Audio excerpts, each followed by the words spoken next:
Hello and welcome back to Clownfish TV. It is me, Geeky Sparkles. I'm here by myself because Neon is somewhere else. I wanted to do a video on this because I just saw it. We're talking about Victoria Alonso. Apparently it's been confirmed that she was indeed fired from Marvel by sources to the Hollywood Reporter.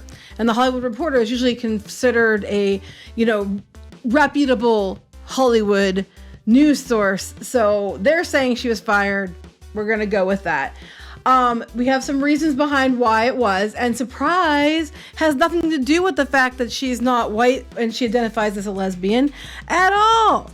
Because most people didn't think that had anything to do with it, except for some outlets that were like, oh no, she's being harassed. No, there's potentially good reason for why they fired her from Marvel, which we're going to talk about.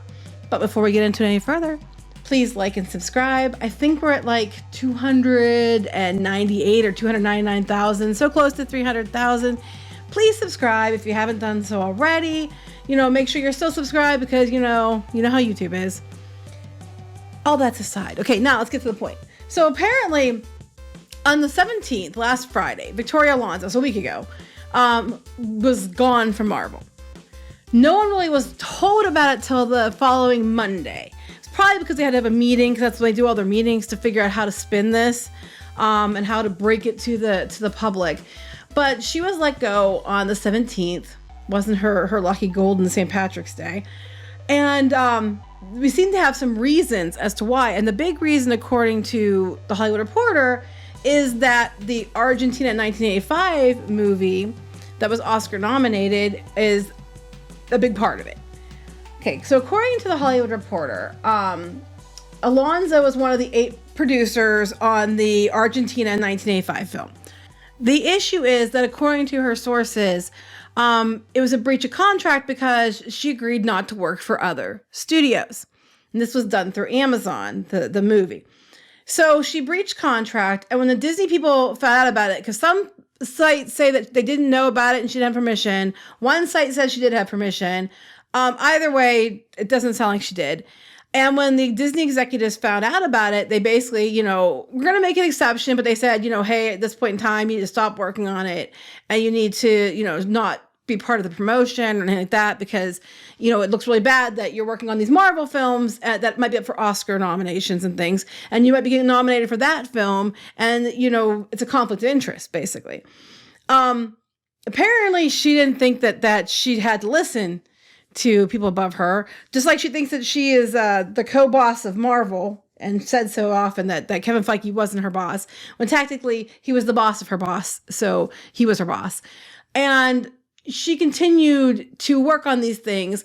And then when the Oscars came up, because this movie premiered at the Venice International Film Festival in 2022, and people thought it was going to be nominated for awards. So when that started to get attention, they started asking her for interviews and for appearances, and she did them, even though she knew she wasn't supposed to do them.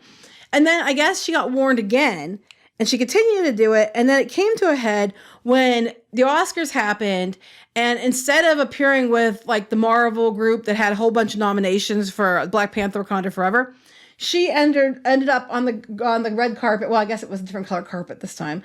She ended up on the carpet with the director of the film that she worked on, Santiago Mitre. I don't know. I'm trying not to butcher names. I'm terrible at it. So she appeared then instead of with her group, which does not look good. Okay. And Disney was salty about it.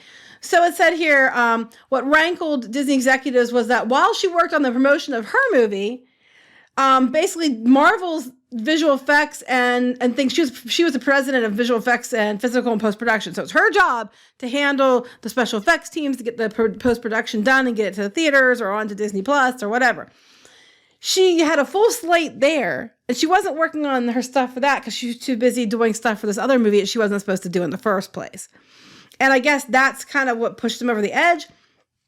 I think that's part of it.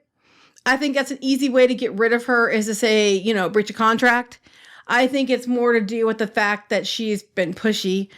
She's said and done things. I think she's a lot of the choices that were made for the MCU. I'm sorry, Phase 4. I'm allowed to say MCU because I'm a woman. So if you have a problem with it, fuck off. I don't care. She was, I think, a very pivotal part of choices made in phase 4, which we all know did not do well. And I think the fact that everything got backlogged with the special effects. So we have special effects people, the VFX people, talking about how they don't want to work with Marvel. The Marvel demands are too high. The pay is too low. They wait till the last minute and then want changes. There's not enough time to do it. We've also heard that a lot of people have called her toxic and she created a toxic work environment and was responsible for a lot of problems. She supposedly had a blacklist that if you pissed her off for any reason, she would make sure you didn't work for her. And unfortunately, she was in charge of the special effects. So if you didn't work for her, you didn't work for Marvel. And now Marvel is a problem because how many people are blacklisted, and now they have a bad reputation as being people don't want to work with because they're so ridiculous. And that's all on Alonso. So I think, honestly, in my opinion, I think what she didn't do with her job and wasn't getting things done. The special effects in the last couple of movies have been mocked. The new Ant-Man film was bad. The special effects were not good. A couple of the shows like She-Hulk was laughable. There were a lot of things lately that weren't finished, didn't look good. That would have been on her.